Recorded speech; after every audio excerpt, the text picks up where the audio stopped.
কাম কৰা যিবিলাক অংগনবাড়ী কৰ্মী সহায়িকা আছে তেখেতসকলক গভৰ্ণমেণ্টে আজি ক'বলৈ গ'লে ৰেগুলাৰ ছাৰ্ভিচমেনতকৈ বেছি ব্যৱহাৰ কৰিছে কামত নিয়োগ।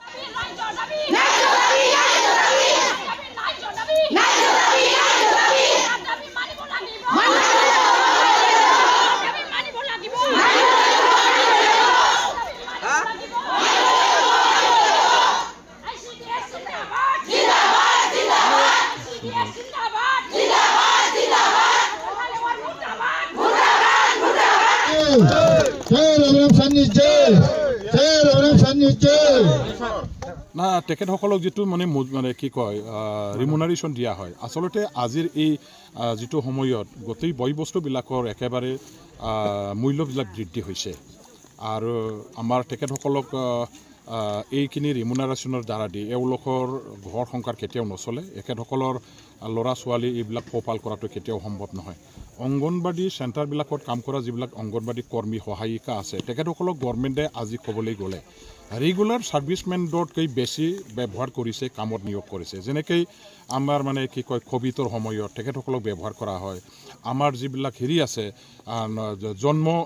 জন্ম দিব লগা যিবিলাক মানে মাতৃ আছে এই মাতৃসকলৰ যত্ন লোৱা তাৰ পাছত জন্ম লোৱাৰ পাছত বাচ্চাবিলাকৰ লালন পালনৰ দিশত মানে ইহঁতৰ স্বাস্থ্য ৰক্ষা কৰাৰ ক্ষেত্ৰত কেনেকৈ আমাৰ মাতৃবিলাকে যত্ন ল'ব লাগে গোটেইবিলাক এই আমাৰ অংগনবাড়ী ৱাৰ্কাৰ সহায়িকাবিলাকে যত্ন ল'ব লগা হয় নজৰ ৰাখিব লগা হয়। ইয়াৰ বাহিৰেও তেখেতসকলক আমাৰ ডেম'ক্ৰেচি যিটো এটা হেৰি আছে মানে এটা ছিষ্টেম আছে যে ইলেকশ্যন যে পতা হয় এই ইলেকশ্যনৰ সময়তো ইহঁতক আজি ঘৰে ঘৰে গৈ পেলাই ৰাইজক তেওঁলোকৰ ভোটাধিকাৰ সাব্যস্ত কৰিবৰ কাৰণে জাগ্ৰত কৰিব লগা হয়। BLO হিচাপে ব্যৱহাৰ কৰা হয়। নানান ধৰণৰ সমাজৰ বিভিন্ন মানে কি কয় গুৰুত্বপূৰ্ণ কাম কাজবিলাকত ইহঁতক ব্যৱহাৰ কৰা হয়। সেই দিশৰ পৰা চালে আজি ৰেগুলাৰ ডিপাৰ্টমেণ্টৰ যিবিলাক এমপ্লয়ী আছে তেওঁলোকতকৈ তেখেতসকলে বেছিকৈ কাম কৰিব লগা হৈছে। গতিকে এইসকলৰ ৰিমুনাৰেশ্যন ইমান কম দিয়াৰ দ্বাৰা দি এওঁলোকৰ পৰা ছাৰ্ভিচ লোৱাটো সেইটো অন্যায় হ'ব।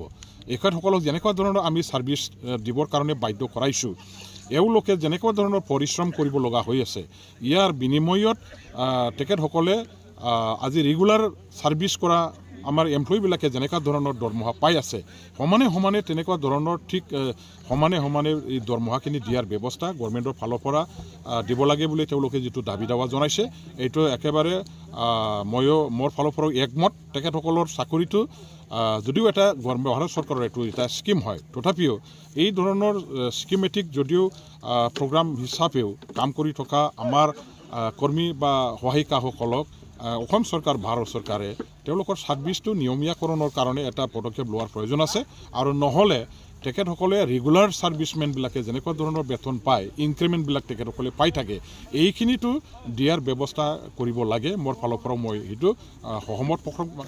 মই আজি মোৰ সমষ্টিত টোটেল 5টা ৰাস্তা বনাবৰ কাৰণে অসম চৰকাৰৰ পৰা যিটো নতুনকৈ আঁচনি পালোঁ ইয়াৰে আধাৰশিলা স্থাপনৰ এটা কাৰ্যসূচী লৈ পেলাই ওলাইছোঁ। প্ৰথম মই আমাৰ এই যে গোমা সমষ্টিৰ অন্তৰ্গত ভোগজৰা আমাৰ গাঁও যিখন আছে এইখন গাঁৱৰ পৰা আমাৰ এটা টি গাৰ্ডেন আছে ৰঞ্জন টি গাৰ্ডেনলৈকে ওলাই যোৱা যিটো ৰাস্তা সেই ৰাস্তাৰ টোটেল 1 কিলোমিটাৰৰ অলপ মানে বেছি আছে। এই ৰাস্তাটো বনাবৰ কাৰণে ইয়াত এটা অসম চৰকাৰৰ পৰা আদাৰ ডিপাৰ্টমেণ্টেল স্কিম চাহ বাগানবিলাকত যিটো স্কিমটো ইমপ্লিমেণ্টেশ্যনৰ কাৰণে চেংচন দিয়া হয় এই স্কিমৰ অধীনত এইটো চেংচন হিচাপে মই পাইছিলোঁ আৰু ইয়াৰে এটা বনাবৰ কাৰণে যিহেতু অলৰেডি টেণ্ডাৰ চেণ্ডাৰ হৈ গ'ল আধাৰশিলা স্থাপন মই আজি ইয়াৰে ফাউণ্ডেশ্যন কৰিলোঁ আৰু ঠিক তেনেদৰে 3খন মোৰ হাতত আকৌ 4টা চাহ বাগান আকৌ মোৰ হাতত আছে। 4টা চাহ বাগানতো আজি আধাৰশিলা স্থাপন কৰা হ'ব। আমাৰ নুনকাৱত আছে দুদুমাৰী ছাইডত 2খন আছে আকৌ ইয়াৰ পাছত RIDF নাবাৰ্ডৰ পৰা 2.5 কিলোমিটাৰ ৰাস্তা দুদুমাৰী গাঁওখনত আকৌ আছে। টোটেল 6টা ৰাস্তা মানে আজি আধাৰশিলা স্থাপন কৰা হ'ব আৰু ইয়াৰ কাৰণে মই আজি এইখিনি কাৰ্যসূচী লৈ পেলাই ওলাইছোঁ পোষণ কৰিছোঁ আৰু গভৰ্ণমেণ্টৰ ওচৰত মই মোৰ ফালৰ পৰা ব্যক্তিগতভাৱে মই আহ্বানো কৰিছোঁ অনুৰোধো কৰিছোঁ আৰু দাবীও জনাইছোঁ।